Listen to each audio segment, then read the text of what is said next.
Way to go, Tic Tac! That's how you punch.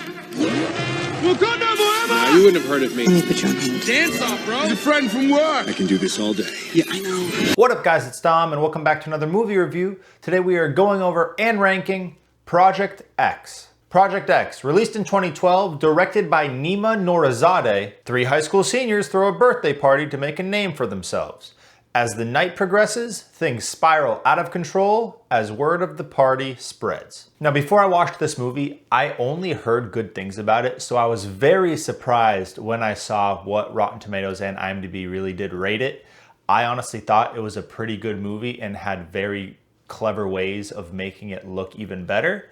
So I was very confused, but let's go over why I think it's good with the 10 essential aspects of a movie. The first essential aspect is plot. So the plot of this movie isn't really anything special until it gets to the end. I mean, it is just simple. It's just the party is the entire plot. The entire time throughout the movie, you are just at this party for the most part, other than the very beginning and the very end. So I like those kind of movies. I mean, ones that are similar are 21 and Over and Superbad, and I do really like those movies. So this is just another one of those, which is why I'm surprised I kind of never watched it before. But I do honestly think it is an enjoyable plot, even though it doesn't have too much substance, especially because in this specific case, things get really, really chaotic. I mean, it only goes uphill when it comes to the level of chaos. And then the end, you think there's gonna be no more, and then there's even more. So I like that. I think it was interesting. It did suck me in. I was very invested in seeing what would happen in the aftermath of this party. So for overall, for the plot, not as bad as some people would think. The second essential aspect is attraction. So I know that this movie isn't everyone's cup of tea. I mean, the concept isn't too interesting. It's very basic. And when it comes to the overall entertainment value, I mean, it is a comedy. So if you're gonna like the jokes in this movie, you will find the movie entertaining regardless. But I do think that because of this simple concept, it's not gonna ring any bells for too many people when it comes to why I am so entertained with this movie.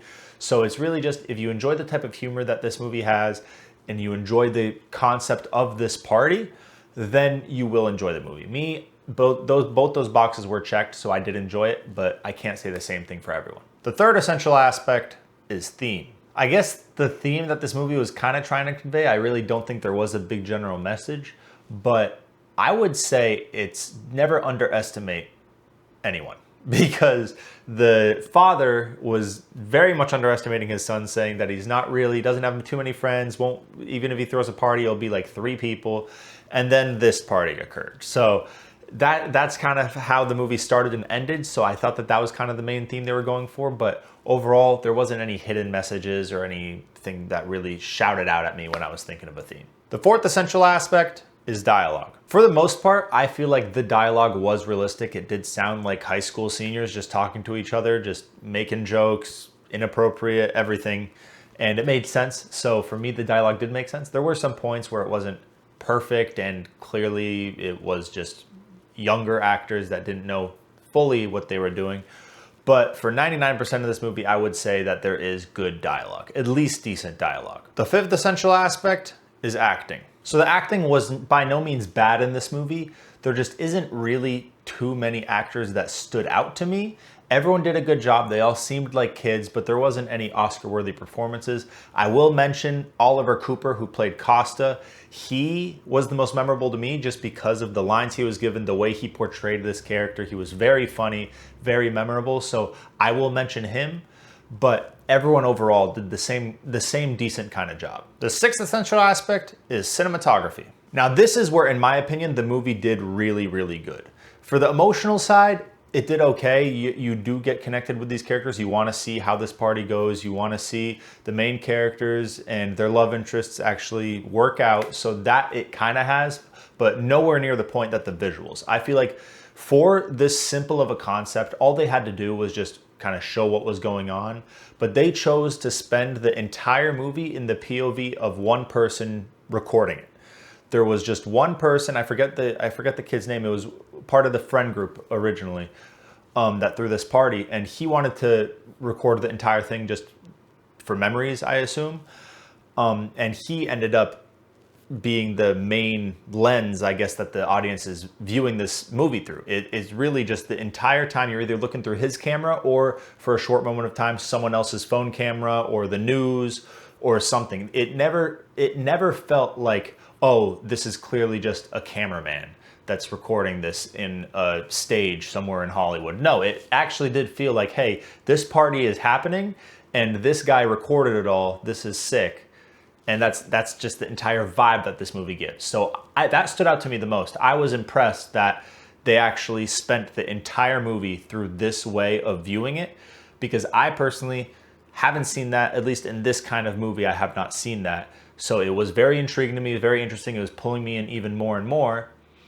And that is something I definitely have to give this movie credit for, because the cinematography, visual-wise, was incredible. The seventh essential aspect is editing. So this movie is an hour and 28 minutes long. I think that is a good length. It's not supposed to be this very long, dramatic story. It's very simple. They threw a party, you get to see the party, and you get to see the aftermath. That's the whole concept of the movie, and they covered it really well and in a very short amount of time where you're not gonna get bored of the same repetitive nature, which is good, especially with main comedy movies, because eventually it's not going to be as funny, it's going to be tedious. So I'm glad that they did keep it under that hour and a half mark. Even if it went a little longer, it would have been fine, but it was a great length. The eighth essential aspect is soundtrack. So I actually enjoyed this soundtrack. I mean, it honestly gave the audience an opportunity to feel like they're also at a party, because of the POV, obviously, of how the movie was shot.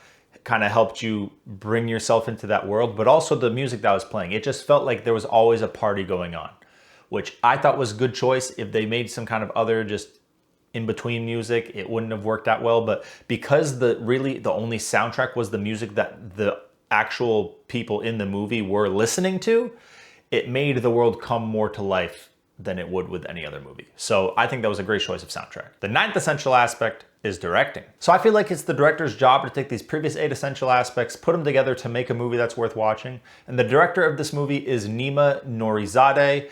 And this is actually her first movie that she has directed. So for a first time, I have to say it's pretty good. I don't understand why there's so much hate for this movie. I think that it is a pretty good movie, especially for someone that's directed, this is their first. So without any previous experience, they just jumped in and made this kind of movie. And I think it was done really, really well, especially for a first timer. And the 10th essential aspect is time. So for the general audience, I don't know if this movie will stand the test of time. It's not everyone's cup of tea. Based off of the ratings, it clearly isn't a very memorable movie for a lot of people.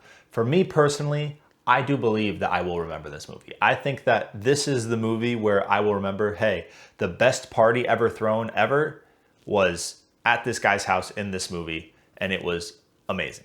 So that's what I'm gonna remember. I'm gonna remember, if anyone asked, what's the craziest party that's ever been in a movie? This is gonna be at least in the top 3 choices for me. And that's why I think I'll remember it. So overall, as how good the movie is, maybe it will, maybe it won't, depends on the person. For how good that party was, 100%, it's gotta stand the test of time. Now, onto the ratings. So, Rotten Tomatoes critics gave it a 28%, Rotten Tomatoes audience gave it a 61%, and IMDb gave it a 67%. First off, there is no way that it is a 28%. With the great visual cinematography and at least decent acting, it does not deserve to be in this 28% slot. Even, I mean, the simple plot itself, it's kind of hard to screw up. Now, sure, it might not be interesting. It's not going to be in the 90s, but there's no way it's in the 28%.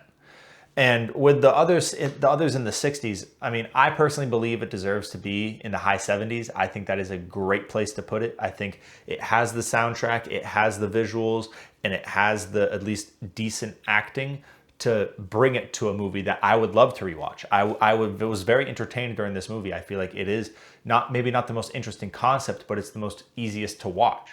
I think if you are enjoyed by this type of comedy, you will want to rewatch this. So I honestly do think it does deserve to be in the high 70s. I would even be convinced for low 80s. And finally, the rankings. So in 2012, it's going to be first. It's the only movie I've reviewed in this year thus far. So until I will, it will stay in that first position. In the 2010s, it's going to be 11th, above Spectral, but below X-Men First Class. Obviously, First Class, that is an amazing origin story. It has a lot more going for it with a lot more interesting of concepts than this movie does. So that wasn't a hard choice for me. It was clearly above it. And this movie is above Spectral because Spectral clearly, or not clearly, but honestly isn't that rewatchable. That's the big key here, because the concept, 1,000 times more interesting, obviously. The acting, about the same. There's an insane acting in it, but there is good acting. And overall, just the entertainment value of the movie, it's pretty entertaining. I like the mystery aspect of it, but the problem with that mystery aspect is once you've watched it, you're already gonna know what happens, so when you rewatch it, it won't be as good.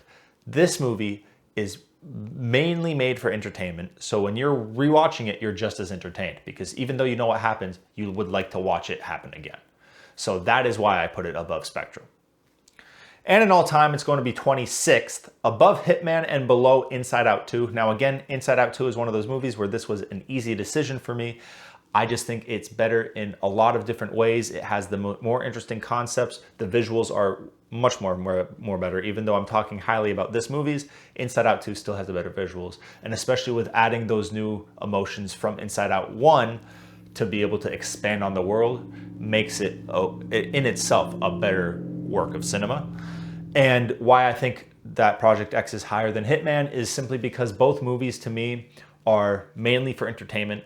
There isn't too much more going on afterwards. I mean, the romantic aspect of Hitman is there, but cinematography, Hitman has the emotional side and Project X has the visual side. Both acting is good, and overall, I just had to go with the one that I would rather rewatch, and the story I think is more interesting, and that to me is Project X. So as close as Hitman and Project X are, I have to give the edge to Project X.